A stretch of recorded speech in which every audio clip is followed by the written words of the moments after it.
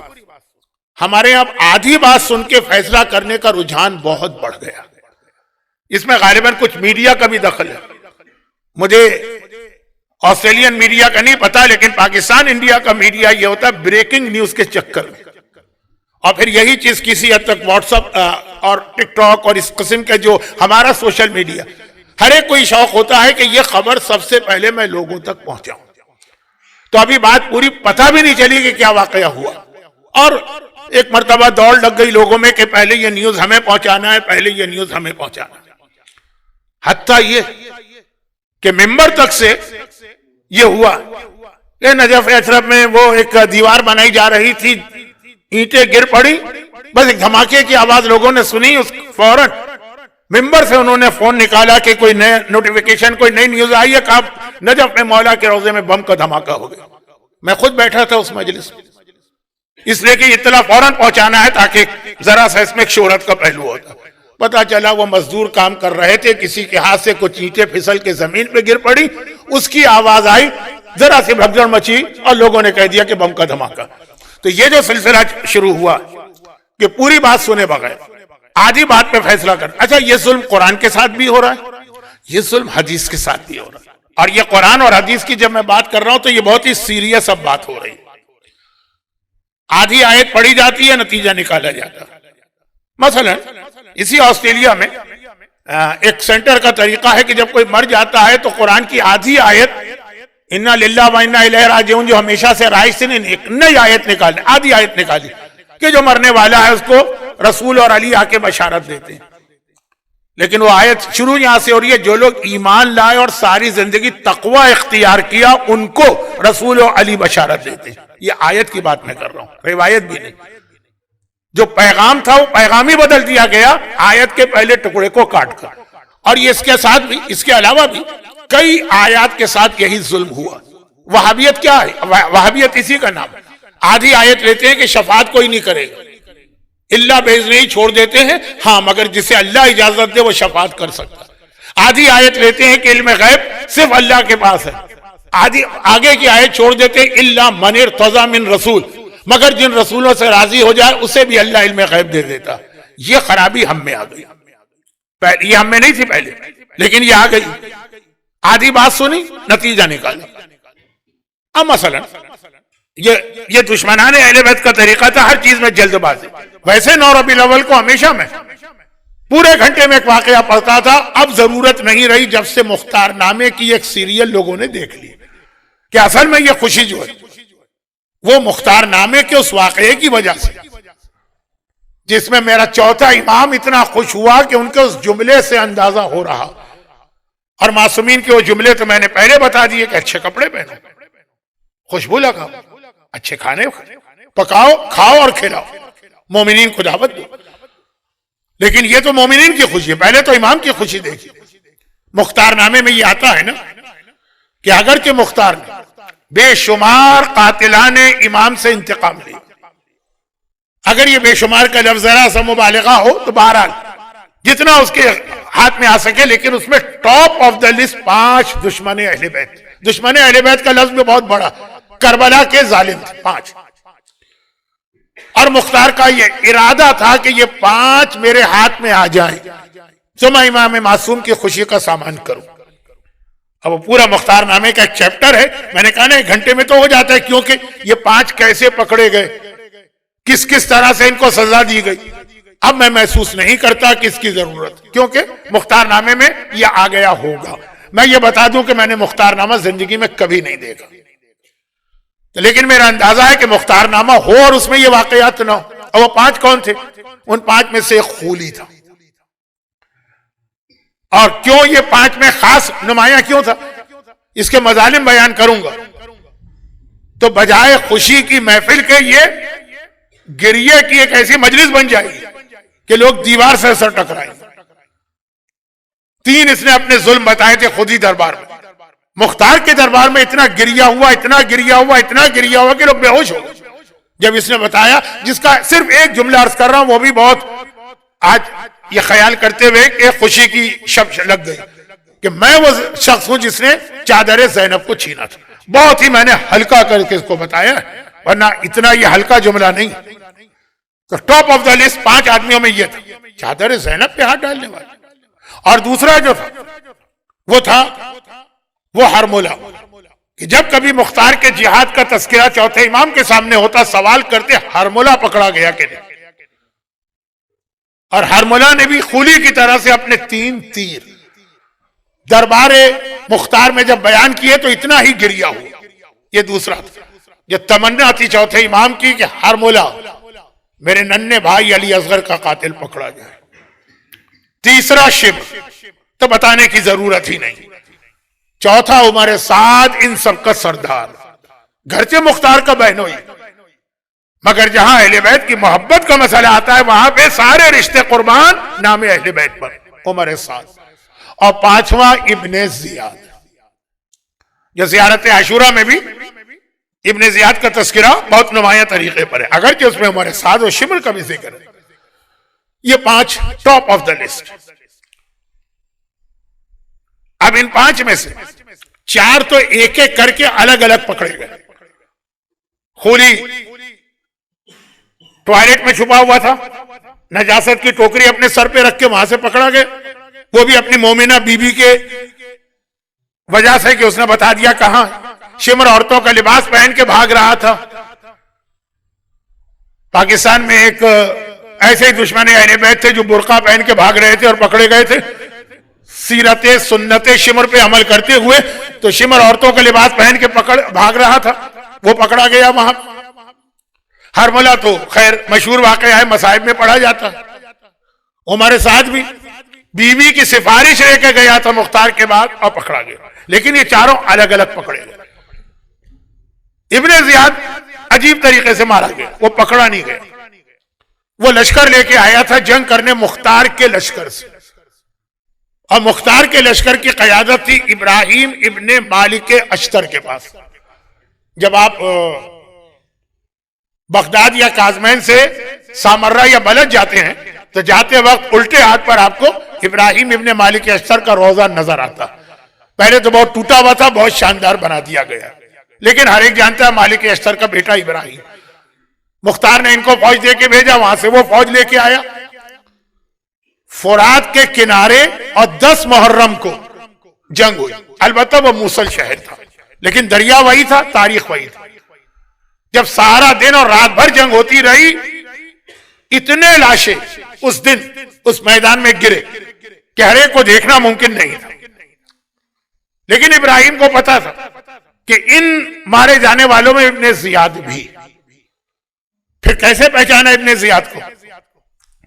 کربلا کے واقعے میں 2 لاشوں کے بارے میں ملتا ہے کہ وہ پہچانے گئے خوشبو سے۔ ایک غلام حبشی جون کربلا کے شہیدوں میں ایک بہت اہم نام ہے جون، جو حبشی غلام تھا، لیکن جب آقا حسین نے اس کو مقتل میں جانے کی اجازت نہیں دی اور اس نے تڑپ کے کہا کہ مولا یقیناً میں نے بہت بڑی بات کہہ دی، میری حیثیت سے زیادہ، میرا رنگ کالا ہے، میرا پسینہ بدبودار ہے، یقیناً آپ کے اس لشکر میں مجھے حق نہیں ہے کہ میں اپنی جان دوں۔ تو آقا حسین نے مسکرا کے کیا کہا، اور پھر جس وقت جس کا لاشا دیکھا تھا تو اس کے رخسار پہ آقا حسین نے رخسار رکھ کے کیا کہا، اے خدا اس کے چہرے کو نورانی کر دیا اور اس کی خوشبو کو اور اس کے بدن کی بو کو خوشبو میں تبدیل کر دیا۔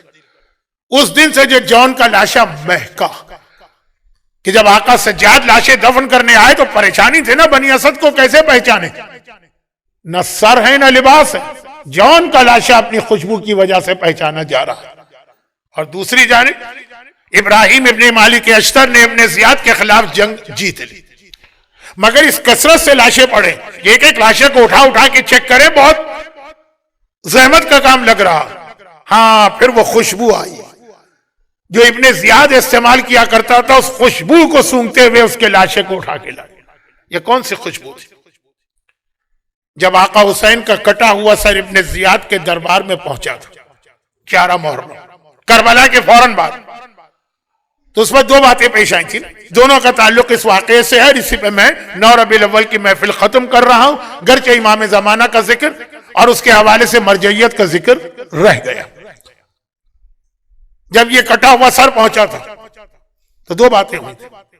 ابن زیاد نے، دیکھیے ایک طریقہ ہوتا ہے کسی کی توہین کا، ابن زیاد نے سپاہیوں سے کہا یہ کیا سر لے کر آ گئے، نعوذ باللہ، رکھو ایک طرف، دیکھتے نہیں میں ناشتہ کر رہا ہوں۔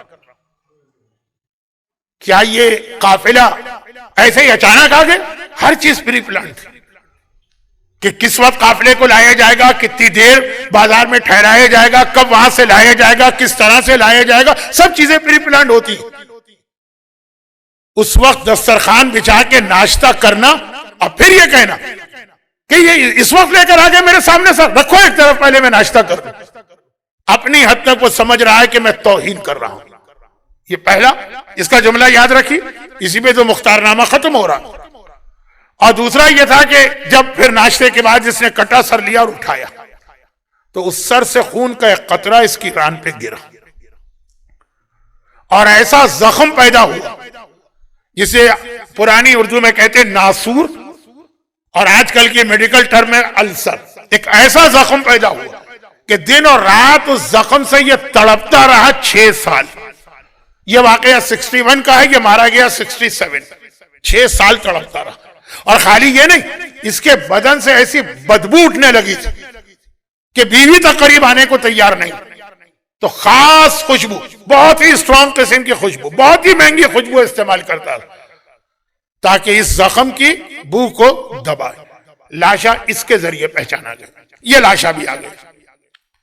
لاشا نہیں آیا، سر کاٹ کے بھجوا دیا گیا. اب یہ 5 سر ہو گئے. خلی کا سر پہلے آ چکا ہے، ہرملہ کا پہلے آ چکا ہے، شمر کا پہلے آ چکا ہے، عمر سعد کا کٹا سر پہلے آ چکا ہے. چاروں سر جمع کیے جا رہے ہیں. 5واں سر اب آئے. جو سر بھی تھے یہ 5، انہیں پہلے جو کوفے کا دارالامارہ ہے، گورنر ہاؤس، آج کل تو ظاہرین کو دکھایا جاتا ہے، پہلے نہیں تھا، یہ اتنا مشہور نہیں تھا، اب تو بورڈ بھی لگ گیا. یہ 5 سر پہلے تو اس کے دروازے پہ لٹکائے گئے، وہی جگہ جہاں اس نے مسلم ابن عقیل کا کٹا سر لٹکایا تھا. قرآن کی کون سی آیت میں نے تلاوت کی تھی؟ سَيَعْلَمُ الَّذِينَ ظَلَمُوا أَيَّ مُنْقَلَبٍ يَنْقَلِبُونَ. اے ظلم کرنے والوں، کر لو ظلم، کتنے دن تمہارا ظلم چلے گا؟ اسی دنیا میں عنقریب تم دیکھو گے تمہیں ظلم کی سزا مل رہی. جہاں پہ مسلم ابن عقیل کا بے گناہ کٹا سر لٹکایا گیا، وہاں یہ 5 سر لٹک رہے. اور این اس وقت لوگوں نے دیکھا کہ ایک چھوٹا سانپ جو انتہائی زہریلا ہے، وہ اس کی ناک میں داخل ہو کے کان سے نکل رہا ہے، کان میں داخل ہو کے منہ سے نکل رہا ہے، منہ سے داخل ہو کے پھر ناک میں جا رہا. 3 دن. اور پھر یہ 5 سر تھیلیوں میں بند کر کے ایک کورنگ لیٹر کے ساتھ بھجوائے گئے. اب یہاں 2 روایتیں. وقت اتنا نہیں ہے کہ میں تحقیق کروں، نہ تحقیق کی ضرورت. اصل واقعہ تو ایک ہی ہے. ایک روایت ہے کہ یہ مدینے بھجوائے گئے، ایک روایت ہے کہ نہیں. اس سال چوتھے امام نے حج کے بعد، ہر سال امام حج پہ جاتے ہیں، حج کو تبلیغ کا ذریعہ بنایا ہے، ماتم کا بھی اور صحیفہ کاملہ کی دعاؤں کا بھی. حج کے بعد واپس آ جاتے ہیں. اس سال امام حج کے بعد بھی 2.5 مہینے مکے ہی میں رہے. محرم گزرا، سفر گزرا، ربیع الاول کے 8 دن گزر گئے، 9 ربیع الاول کے دن آئے. اب مدینہ ہو کے مکہ، اس سے واقعے کے اوپر کوئی فرق نہیں پڑتا. 9 ربیع الاول کا دن آ گئے.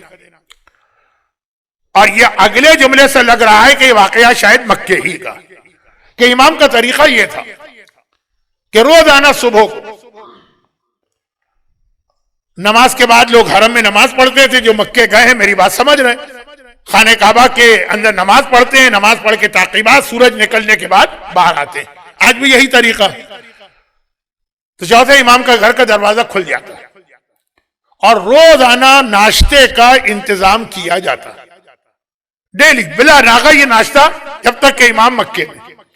تو آج بھی یہی ہوا کہ لوگ آئے. آج سے مطلب کیا؟ 9 ربیع الاول، یعنی اب سے 8-9 گھنٹے کے بعد ناشتے کا وقت ہوگا. 9 ربیع الاول کی صبح آ گئے، حرم میں نماز پڑھی لوگوں نے، آ گئے. اب بھر گیا کمرہ، دسترخوان بچھے گا، لوگ ناشتہ کریں گے. اور ناشتے کا سامان بھی لگا دیا گیا، لوگوں نے ناشتہ شروع کر دیا. اور چوتھے امام نے بھی ناشتہ شروع کیا. این اس موقع پر ایک آدمی اندر داخل ہوا. ایسے لوگوں کی یونیفارم ہوتی ہے، جیسے پوسٹ مین کی ایک یونیفارم ہوتی ہے. اب پتہ نہیں یہاں آسٹریلیا میں ہوتی ہے کہ نہیں ہوتی، میں نے کافی عرصے سے دیکھا نہیں کسی پوسٹ مین کو. ہمارے یہاں پاکستان میں ہوتی ہے، یا کوریئر والے کی ایک یونیفارم ہوتی ہے. تو وہ آیا تو اس کے لباس سے لگا کہ یہ قاصد ہے، اور وہ سیدھے آگے بڑھا، امام کے پاس پہنچا اور کہا کہ فرزند رسول، میں بات کو اب مختصر کر رہا ہوں، فرزند رسول میں مختار کے پاس سے آ رہا ہوں، اس نے آپ کے لیے خط بھجوایا اور ایک تحفہ. خط جو تھا شارٹ کر کے امام نے خط کھول کے بآواز بلند پڑھا. خط میں یہ لکھا تھا کہ فرزند رسول، مجھے آپ کے دل کی تمنا معلوم ہے جو میرے دل کی بھی تمنا. یہ الفاظ میرے ہیں لیکن مفہوم یہی. چنانچہ یہ 5 بڑے ظالم تھے کربلا کے، میں ان کے کٹے سر آپ کی خدمت میں تحفے کے طور پہ بھجوا رہا ہوں. اور پھر امام نے اشارہ کیا، غلام نے وہ پیکٹ کھولا اور اس میں وہ 5 کٹے ہوئے سر تھے. جیسے یہ سر دیکھے امام سجدے میں چلے گئے. اچھا، چوتھے امام کے بارے میں آپ کو معلوم ہے کہ لقب سجاد ہی اس لیے کہ کوئی نعمت ملتی ہے تو سجدہ کرتے ہیں، کوئی مصیبت ٹلتی ہے تو سجدہ کرتے ہیں، ہر وقت سجدہ کرتے ہیں. لیکن آج جب سجدے میں گئے تو عام طور پہ سجدے میں جا کے سجدت لکا تعبداً ورقا کی دعا پڑھیں، سبحان رب العلیٰ پڑھیں، شکر للہ پڑھیں. آج سجدے میں جا کے عجیب جملہ کا، خداوندہ تیرا شکر ہے کہ تو نے میری دعا کو اتنے جلدی قبول کیا. اور یہ کہے کہ امام سجدے سے اٹھ کے بیٹھے. اس جملے نے سارے مجمع کو حیرت میں ڈال دیا. فرزند رسول، یہ سجدے میں آپ نے کیا کہا کہ اللہ نے آپ کی دعا قبول کی؟ کہا جب میرے بابا کا کٹا سر اس ظالم کے سامنے گیا تھا، یہ ناشتہ کر رہا تھا اور اپنے ناشتے میں ایسا لگا ہوا تھا، یعنی شو کر رہا تھا کہ اس نے میرے بابا کے سر کو ایک طرف بڑی، کیا لفظ کہوں، حقارت کا لفظ تو اچھا نہیں لگ رہا، میرے بابا کے سر کو اگنور کر کے ایک طرف رکھ دیا. اس وقت میں نے خدا سے دعا مانگی، خدا بندہ اس ظالم کا کٹا سر میرے سامنے اس وقت آئے جب میں بھی ناشتہ کر رہا ہوں. شکر خدا کا کہ خدا نے اتنے جلدی میری دعا کو قبول کیا ہے. وہ ناشتہ چل رہا ہے اور امام نے لوگوں سے کہا ناشتہ کرو، میں ابھی آتا ہوں. اور یہ کہے کہ امام اپنی جگہ سے کھڑے ہوئے اور بیت الشرف میں گئے، جو پہلے ہر گھر میں ایک مردانہ ہوتا تھا، ایک زنانہ ہوتا تھا، لیڈیز سیکشن.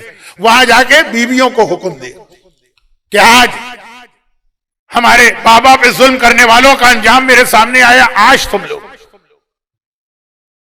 اپنے سر میں تیل ڈالو، بالوں میں کنگھی کرو.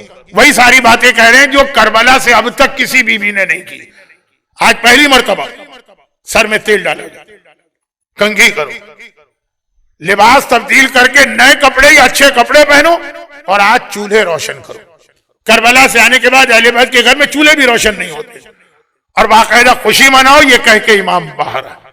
یہ جو امام نے انسٹرکشن دی، اس کو ہم کہتے ہیں سوگ بڑھانا. اور جو لوگ تقریر کے شروع میں تھے ان کو یاد ہوگا کہ میں نے آج یہ تقریر کے شروع میں 4 پہلے تمہیدی باتیں کہی تھی. اس میں دوسری بات کیا تھی کہ اب یہ ساری چیزیں ہمارے یہاں تو آلریڈی ہو رہی ہوتی، میں ریپیٹ نہیں کروں گا شروع والی جملوں کو، لیکن یہ واقعاً جو امام نے یہاں اپنے بعد میں اپنے شیعوں کو حکم دیا، خوشبو لگاؤ، نئے کپڑے پہنو، مومنین کو دعوت دو اور خوشی مناؤ. اب وہ دونوں چیزیں ایسی ہیں جو گھر کی عورتوں سے کہا، جو باقی مومنین سے کہا، جو آلریڈی ہمارے یہاں 2 مہینے 8 دن میں بھی چل رہے ہوتے ہیں، لیکن وہ شکوہ بہت ہو گیا شروع تقریر. آخری جملہ، امام گھر کی خواتین کو یہ احکام دے کے باہر آئے اور اس کے بعد پھر سفرے پہ آ کے بیٹھ گئے. لیکن دسترخوان پہ بیٹھ تو گئے لیکن کسی اور جانب توجہ نہیں ہے. بار بار وہ کٹے سر دیکھتے اور چہرے پہ مسکراہٹ آتی ہے، اظہار خوشی کرتے ہیں.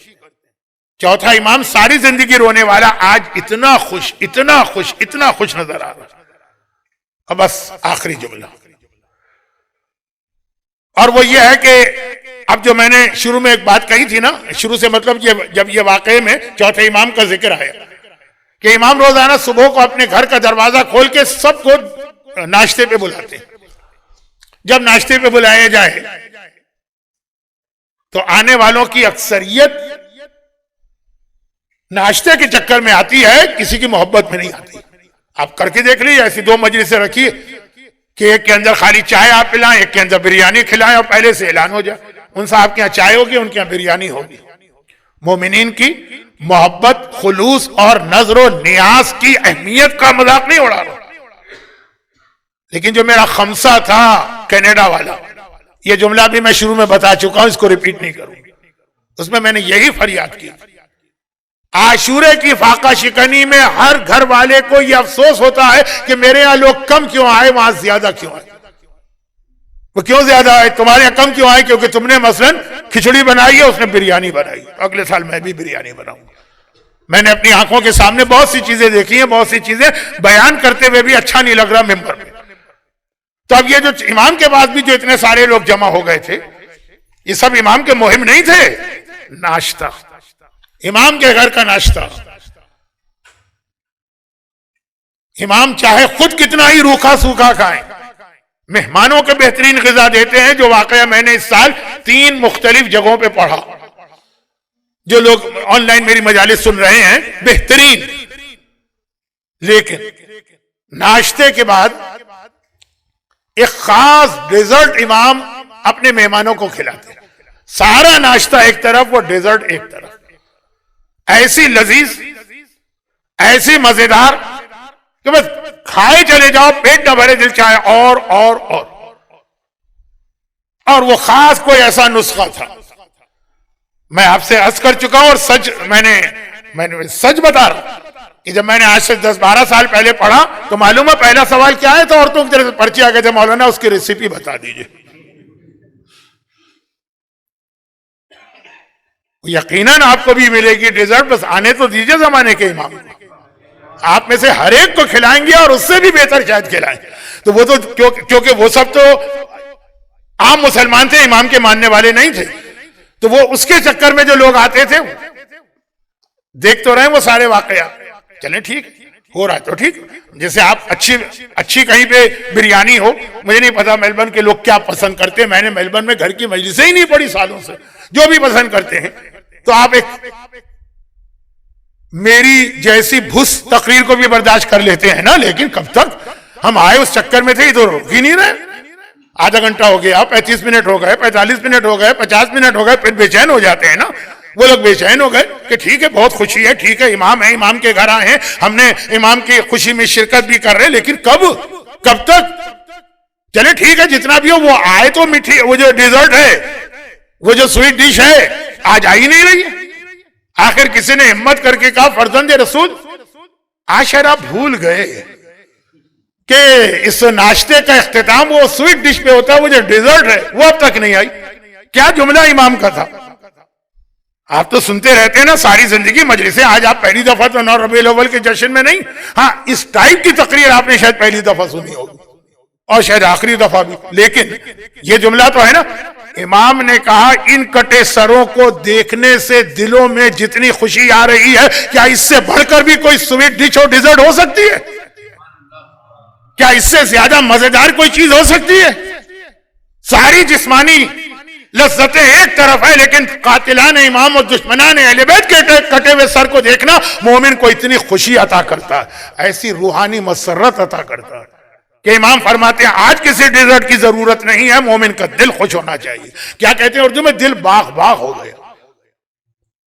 چوتھا امام، یعنی میں بار بار یہ جملہ کیوں کہہ رہا ہوں، چوتھے امام کا نام لیتے ہی ذہن میں دو چیزیں آتی ہیں، بیماری اور گریہ. وہ اتنا خوش جب ہے تو ہمیں اور آپ کو اس سے اندازہ ہونا چاہیے کہ آج کے دن اہل بیت کتنے خوش. لیکن ہاں اس سے بھی زیادہ اہل بیت اس دن خوش ہوں گے جس دن ان کے کٹے ہوئے سر لائے جائیں گے جنہوں نے یزید کو اتنا طاقتور کیا کہ وہ تخت حکومت پہ آ گیا. دعائے ندبہ کے آخر میں جو ہے نا کہ ہم سب جمع ہوں گے اور کہہ رہے ہوں گے الحمدللہ رب العالمین، جب وہ فرزند زہرا آئے گا جو ان قاتلوں کو نہیں، قاتلوں کو طاقتور کرنے والوں اور قاتلوں کو مشن دینے والوں کو، یہ باقاعدہ تحریری صورت میں ڈاکومنٹ بنا کر ان کو یہ مشن دیا گیا کہ تمہیں کیا کرنا. جس کے لیے زیارتوں میں ایک لفظ آیا ہے الممہدین لہم، جنہوں نے زمین ہموار کی تھی ان ظالموں کی جو کربلا میں تھے وہ وقت. اور آج 9 ربیع الاول یہ پیغام ہے کہ اس کی امامت شروع ہو گئی ہے جو صحیح معنوں میں اصل قاتلوں اور ظالموں کے سر کاٹ کے ہمارے سامنے رکھے گا. اور ہم اور آپ وہاں بیٹھے ہوئے یہ منظر دیکھ رہے ہوں گے. ہم اس دن نہیں تھے مکے یا مدینے میں جب یہ 5 سر چوتھے امام کے سامنے آئے، لیکن اس دن یقیناً ہوں گے جب زمانے کا امام اپنے بزرگوں کی خدمت میں یہ کٹے ہوئے سر پیش کر رہا ہو. بلکہ یہی ہماری دعا ہے کہ خدا بندہ آج کی اس خوشی کا واسطہ ہمیں لشکر امام زمانہ میں اس وقت شامل کرنا جب ظہور امام ہو جائے گا. خدا بندہ اہل بیت اطہار کی اس خوشی کا واسطہ اہل بیت کے چاہنے والوں کو دنیا اور آخرت کی ہر پریشانی سے محفوظ کر کے ان کی دنیاوی اور اخروی خوشی کا انتظام بھی فرماؤ. پروردگارہ وہ دن جلد از جلد لا جب ہم اصلی قاتلوں اور اصلی ظالموں کو اپنی آنکھوں کے سامنے کیفر کردار تک پہنچتے دیکھیں گے.